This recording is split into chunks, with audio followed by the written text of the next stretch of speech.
Olá, gente, tudo bem? Sou o professor Rui Marques. Estamos aqui para a nossa nona aula do curso de Geometria Plana, da graduação em Licenciatura Plana em Matemática pela Universidade Aberta, pelo Polo do IFP, tá?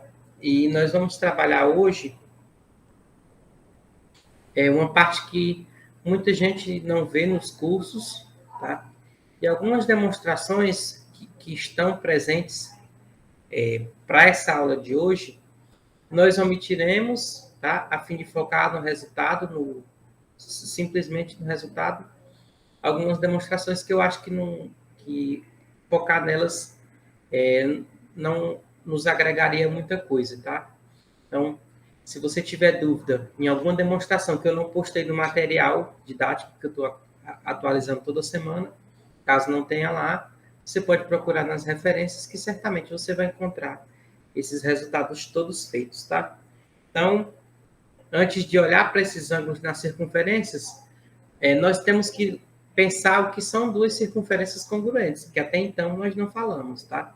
Então, duas circunferências são congruentes quando tem raios iguais, essa mesma ideia de congruência para círculo, tá? Se dois círculos têm raios iguais, nós dizemos que eles são congruentes. Então, a gente vai fazer, a partir de agora, algumas comparações com arcos, também soma de arcos, mas a gente faz isso sempre para arcos da mesma circunferência, tá? Porque não faz sentido nós somarmos arcos ou comparar arcos. Por hora não é legal para a gente fazer isso com circunferências diferentes. Então, a primeira ideia que a gente tem que ter é o ângulo central de uma circunferência. É um ângulo em que o vértice é o centro da circunferência, tá? A gente vai usar AB, esse símbolo AB com o arco curvado em cima. A gente usa para representar arco. É o arco correspondente ao ângulo central AOB, ou a gente diz que o arco AOB é subtendido pelo ângulo AOB, o ângulo central. Nada melhor do que uma figura para a gente entender esse conceito de ângulo central. Então, o ângulo que está aí ao meio é o ângulo central.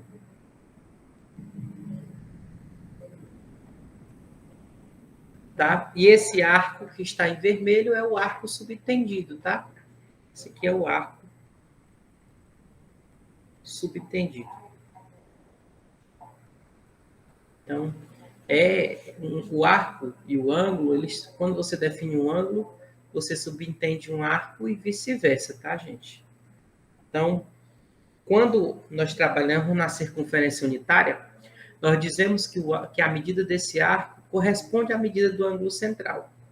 Então, a gente vai simplesmente dizer que representar M por a medida do arco, tá?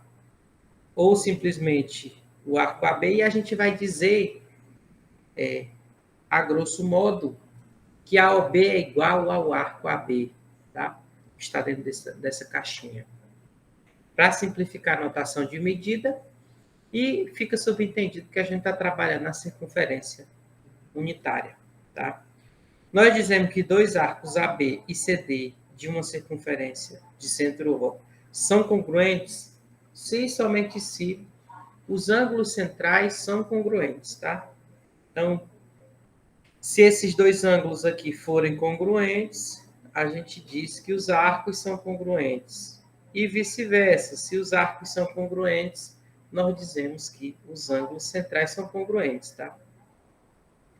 Então, uma outra coisa que a gente pode fazer também, eu já falei atrás, com arcos da mesma circunferência, é somar os arcos desta circunferência, tá? A gente diz que a AC é a soma dos arcos AB e BC se a soma dos ângulos centrais AOB for AOC for a soma de AOB com BOC, tá? Então, geometricamente é fácil de você perceber isso, né? A gente diz que, olha só, que o AC é a soma de AB com BC, se e somente se o ângulo AOC for a soma dos ângulos AOB e BOC. Tá? Essa ideia de soma é bem intuitiva, né? Você não tem que pensar muito para ver que seria de fato isso, a nossa noção de soma. É possível comparar arcos também, tá, gente? Como é que a gente compara? Compara os ângulos centrais. Tá? Então, o arco é maior do que o outro se somente se seu ângulo central for maior do que o outro. Então, nessa figura aqui anterior, o BC é maior do que o AB, né? O ângulo central, a olho nu, a gente tem essa noção, essa ideia de que o BOC é maior do que AOB. Tá? Então, por causa disso, nós dizemos que BC é maior do que AB. Tá? Então, toda essa ideia que a gente fez de soma, de comparação e de congruência pode ser levada para círculos e setores circulares, sem perda de generalidade alguma. Tá? Por isso que eu uso sempre a mesma notação, tanto para um quanto para outro. Uma vez que praticamente tudo que se faz para circunferenciar é a mesma coisa que se faz para círculos e setores circulares. Tá? Um outro ângulo que é bem interessante a gente conhecer é a ideia de ângulo inscrito relativo a uma circunferência. Um ângulo inscrito relativo a uma circunferência é um ângulo que tem vértice na circunferência e os lados são secantes a ela. Tá? Eu vou fazer uma figura, porque com a figura a gente entende de forma melhor. Tá? Então, V aí é um ponto na circunferência. O ângulo alfa, ele representa esse ângulo inscrito, tá? Que é o ângulo inscrito. Vou puxar para fora. Esse alfa é o ângulo inscrito. Uma vez que o V, que é o vértice, está na circunferência, tá? E os lados são secantes dessa circunferência. Observe que esse ângulo inscrito, a ele subentende um arco, AB. E esse arco, a ele subentende um ângulo central, beta. Tá?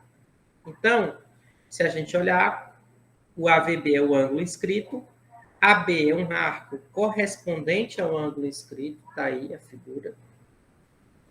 E AOB é o ângulo central correspondente ao ângulo AVB.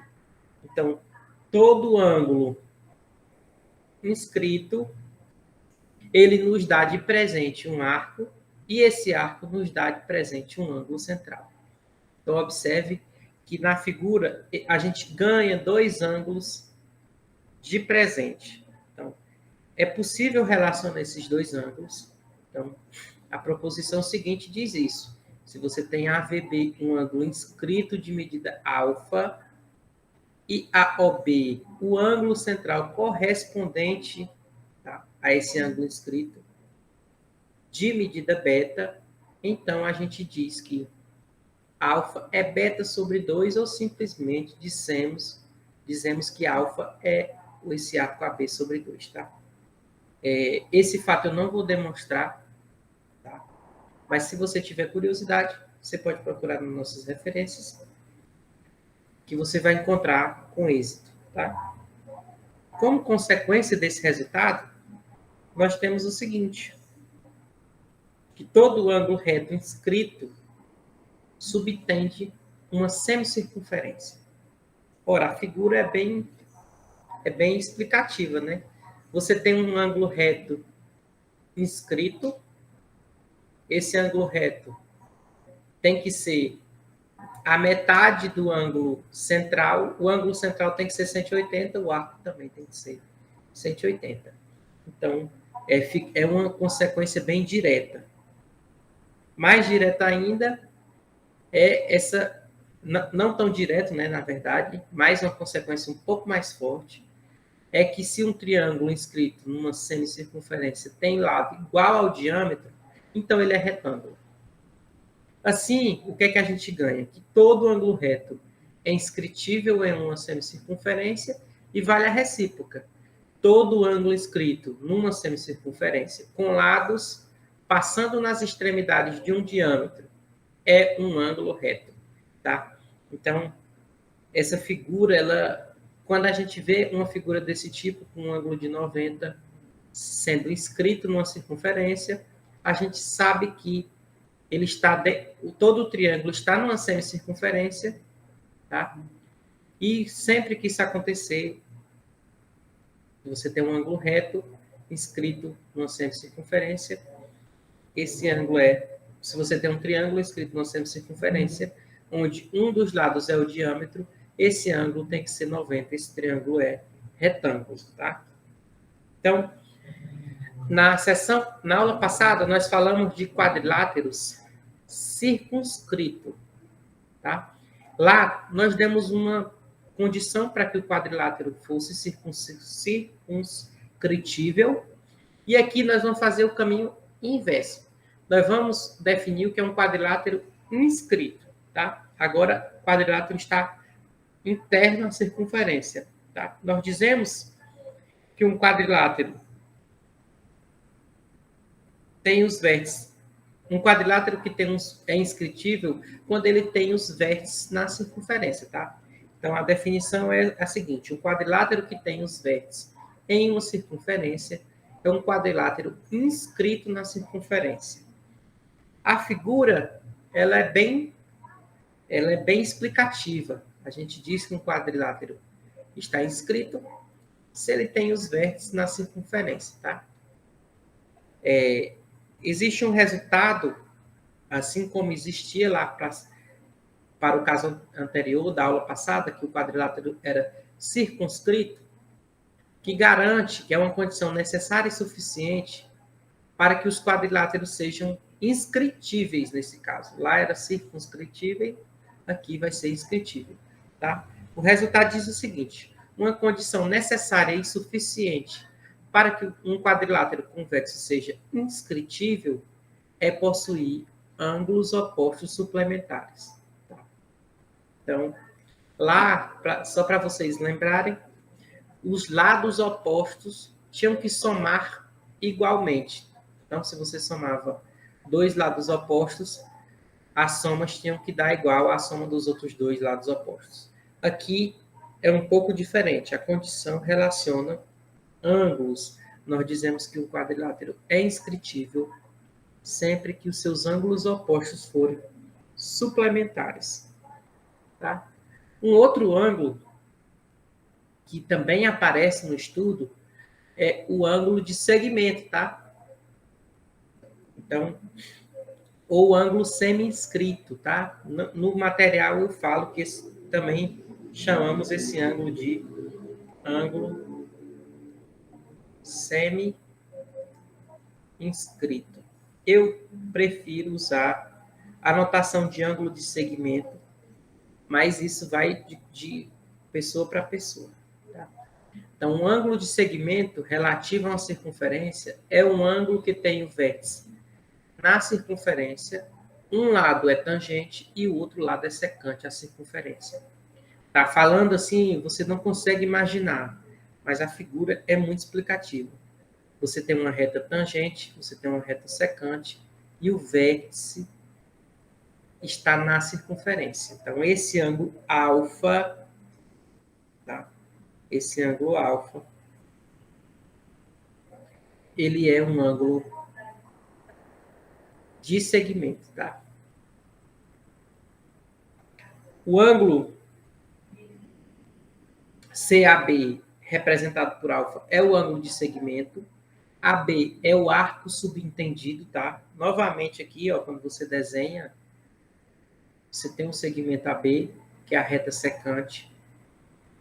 Essa reta secante determina um arco. Esse arco tem um ângulo central associado. E aí, novamente, nós temos aquela cadeia de associação. Para o ângulo de segmento, temos um arco associado. Para o arco associado, temos um ângulo associado.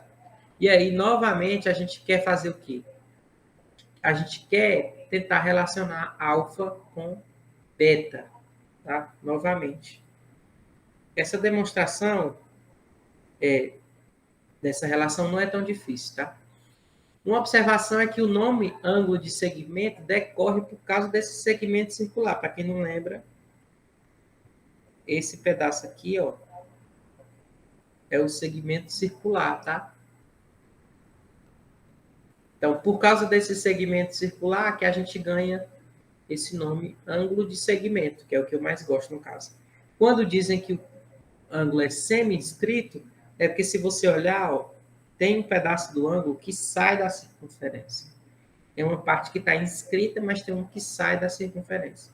Então, por isso a ideia de ser semi-inscrito. Todas as duas notações, elas têm um significado geométrico e qualquer uma delas serve, tá? Então, uma proposição é que a medida desse ângulo de segmento é a metade da medida do ângulo central correspondente, tá? Então, esse aqui não é tão difícil ver, basta você usar um pouco dos seus conhecimentos de triângulo, tá? Ângulo externo, que você vai conseguir deduzir sem muita dificuldade que o beta é 2 alfa, ou que alfa é beta sobre 2, ou que alfa é a metade do arco, tá? A gente está sempre fazendo essa associação. Então, até agora, temos ângulo inscrito e o ângulo de segmento, que eles sempre medem a metade do ângulo central associado. Tá?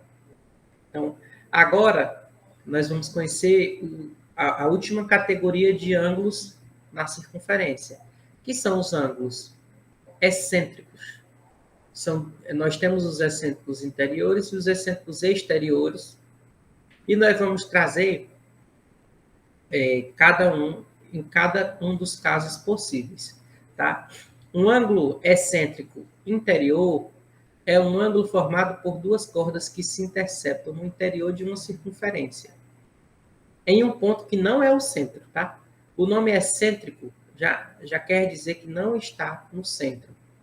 Então, vamos olhar para uma figura, que com a figura a gente entende melhor. Tá? Eu marquei com E, o ponto excêntrico. Ele não está no centro da circunferência, o centro da circunferência estaria mais ou menos aqui, tá? Mas não é o centro.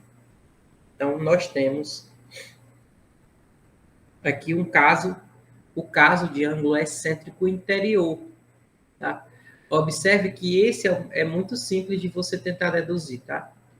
Olha aí, um dos ângulos excêntricos é o E, ele é ângulo externo a esse triângulo que eu vou botar o número 1 dentro. Número 1 em laranja. Então, se você olhar para esse triângulo que tem um 1 em laranja dentro, esse Ezinho é a soma de beta mais alfa, né? Porque ele é ângulo externo. Só que beta, gente, é a metade do arco B. Por quê? Porque beta é o ângulo inscrito do arco B, ó. Aquele arcozinho B está aqui representado, que eu estou setando, tá? E alfa é a metade daquele arco A que eu estou setando. Observe que eu estou usando beta B sempre para o arco maior e alfa sempre para o arco menor. A para o arco menor e B para o arco maior. Então, o que é que nós temos? Nosso Ezinho é alfa mais beta, só que por o que a gente estudou agora há pouco, esse alfa é A sobre 2 e o beta também é B sobre 2, porque são ângulos inscritos. Ou seja, nosso ângulo é A mais B sobre 2. Tá? Basta a gente usar um pouco dos nossos conhecimentos adquiridos nas aulas anteriores, tá, gente? Então, é possível, essa conta que eu fiz é um resultado, tá? Que mostra que é possível sempre calcular a medida desse ângulo excêntrico, conhecendo os arcos que o gera. Observe que esses ângulos excêntricos, eles geram dois arcos que estão à frente deles, né? Um à frente e outro atrás. Esse E aqui é o mesmo E que está aqui. Eles geram um arco maior e um arco menor. E é possível relacionar esse ângulo E simplesmente com esses arcos que você já tinha. E é o que eu acabei de fazer, né? A gente ganha aqui o E é igual a A mais B sobre 2. Tá? A gente só usou conhecimentos de aulas anteriores e os conhecimentos dos ângulos inscritos na circunferência. Tá? Já os ângulos excêntricos exteriores, eles estão divididos em 3 casos. Nós vamos olhar cada caso de forma separadamente. O primeiro caso é quando você tem duas cordas, tá? E elas se interceptam fora do triângulo, tá? Elas se interceptam fora do triângulo, não, perdão. Fora da circunferência. Então, o que é que a gente tem? Nesse caso, se você olhar com bons olhos, o ângulo, o ponto excêntrico está lá fora, o ângulo, esse Ezinho, tá? E a gente tem, gente, aqui um triângulo. Se eu vou marcar esse ponto aqui como sendo ponto A e esse aqui como sendo ponto B. Se a gente olhar para o triângulo EAB, tá? O que é que nós temos? Que beta é um ângulo externo a esse triângulo. Logo, ele é a soma dos ângulos internos não adjacente a eles, ou seja, é alfa mais E, tá? Ora, mas se você olhar com bons olhos, quem é beta? Beta é a metade do arco B. Por quê? Porque beta é um ângulo inscrito do arco B, ó. Se você olhar, tá, o beta está virado para o arco B. Eu representei o arco maior nesse caso. E alfa, se vocês olharem também com carinho, está virado para o arco A. Então, observe que essas retas pontilhadas, elas foram fundamentais para que, simplesmente para que você notasse qual era o ângulo inscrito de cada arco que aparece com essas cordas, tá? Essas duas cordas geram dois arcos, um maior e um menor, e a gente simplesmente encontrou os ângulos inscritos correspondentes a esses arcos. Com isso, o que é que a gente ganha? A gente ganha que o beta é B sobre 2 e o alfa é A sobre 2. E a gente tem a seguinte fórmula, que o E é B sobre 2 menos A sobre 2, ou simplesmente é B menos A sobre 2. Então, para este caso, a gente, claro, facilmente encontrou uma saída. Tá? Então, esse caso é formado por duas secantes que se interceptam no exterior da circunferência. Prolongamento de duas cordas, quando as cordas não se interceptam dentro da circunferência. O caso 2 é o caso em que você tem uma secante e uma tangente, tá? Nesse caso, gente, a gente tem a secante e a tangente. Nós geramos dois arcos, um maior, que é o B, e um menor, que é o A. Então, eu vou pegar e olhar para o ângulo beta e para o ângulo alfa, tá? Certo? Então, observe que o ângulo beta é um ângulo de segmento. E o arco relacionado a ele é o arco beta. E a gente viu lá atrás que esse beta é nada mais, nada menos que B sobre 2. E alfa é um ângulo inscrito. Esse ângulo inscrito, ele tem como arco relacionado o arco A. Ou seja, esse alfa é A sobre 2. Agora, se a gente olhar para esse triângulo EAB, o que é que a gente tem? A gente tem que o ângulo beta é externo ao triângulo BAE e, por isso, é a soma dos ângulos internos não adjacente a eles, ou seja, beta é alfa mais E. Ora, a gente sabe que beta é isso, a gente sabe que alfa é A sobre 2, e, novamente, a gente ganha a mesma coisa, tá, gente? Então, novamente, nós temos a mesma fórmula para o ângulo excêntrico exterior.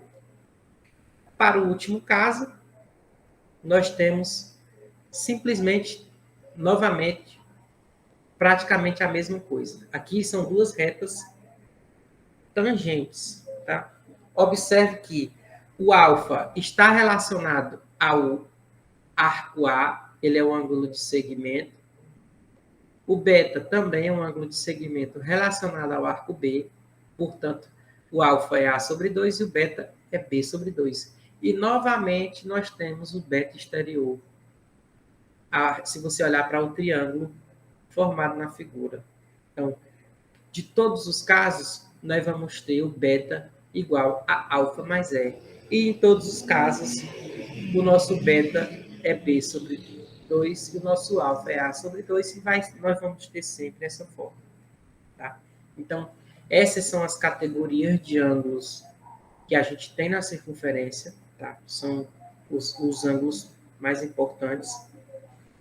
E a gente vai fazer, com isso, algumas questões, exemplos simples, de como aplicar essa teoria que a gente conheceu agora. Tá? Primeiro, na verdade, todas as aplicações são exemplos bem simples, mas só para vocês verem que pode acontecer. Dá para fazer exercícios bem complexos usando essa teoria, mas isso requer um pouco de prática. Eu não vou começar jogando questão muito difícil, uma vez que nós estamos tendo o primeiro contato. Então, a gente quer encontrar o x nos dois casos. Então, se você olhar para o primeiro lado, o x é um ângulo inscrito e o arco correspondente a ele é 70 graus. Ou seja, por o que a gente já viu, x é 70 sobre 2, tá? 70 sobre 2, ou seja, x é 35 graus, tá? Já no outro caso, nós temos um ângulo excêntrico, tá? Nós temos um ângulo excêntrico, nós temos dois arcos, o arco 165 e o arco 65. Então, a gente acabou de ver que para ângulos excêntricos, a gente faz a diferença do maior pelo menor e divide por 2, ou seja, 165 menos 65, tudo dividido por 2, fica 100 sobre 2, ou seja, x é 50 graus. Tá? Aqui, na primeira aplicação da esquerda, nós temos ângulos excêntricos interiores. Nós temos um ângulo excêntrico interior, que é 100, ele deu na questão que é 100. Nós temos o arco maior, 120, geometricamente a gente acha que é maior. Nós vamos fazer a conta e checar que de fato ele é maior. E nós temos um arco aqui em x, que eu não sei quanto é. Então, a gente viu agora há pouco que x mais 120 sobre 2 tem que dar exatamente o nosso ângulo excêntrico, ou seja, x mais 120 tem que dar 200, tá? Ou seja, o x é 80. Tá? Então, de fato, a geometria não nos enganou. Esse arco é menor, o x mede 80. Na questão da direita, nós temos um ângulo inscrito e um ângulo central. E a gente viu um resultado que relaciona ângulos inscritos com ângulos centrais. E a relação era a seguinte, que o ângulo central era o dobro do ângulo inscrito. Ou a gente podia olhar assim, o ângulo inscrito é a metade do ângulo central, ou seja, 2x é a metade do ângulo central. Ou seja, 2x é igual a 70, x é igual a 70 sobre 2, ou seja, o x é 35 graus. Tá? Então, claramente a gente, depois de um tempo fazendo esse tipo de conta, você já vê de cara que 2x é 70 e x é 35, não tem que fazer conta. No olhômetro você já percebe. Os problemas difíceis, eles engatam uma sequência de resultados. Você faz um para encontrar o outro, mas todos usam basicamente essas fórmulas que a gente já viu e a gente está usando aqui. Tá? A aplicação 3, ela usa aquela condição necessária e suficiente para quadriláteros serem inscritos. Então, eu vou dar nome aos vértices, eu vou chamar esse vértice de A, B, C e D.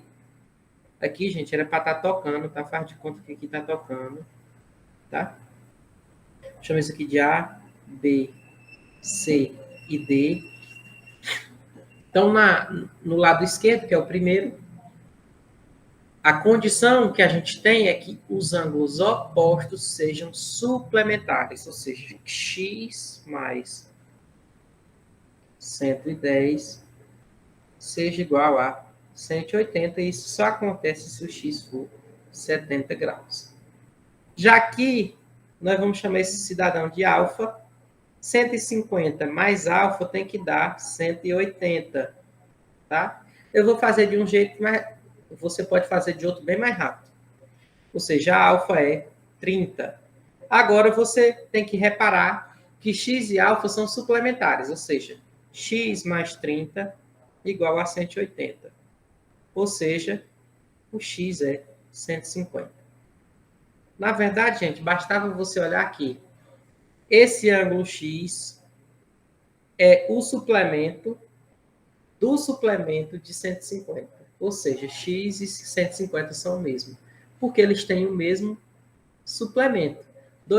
Foi uma questão que eu acredito que eu botei até na lista de exercícios. Mostre que dois ângulos que têm o mesmo suplemento são congruentes, tá? Você chama de alfa, ele tem o mesmo suplemento do outro. Então, você mostra claramente que os ângulos são congruentes.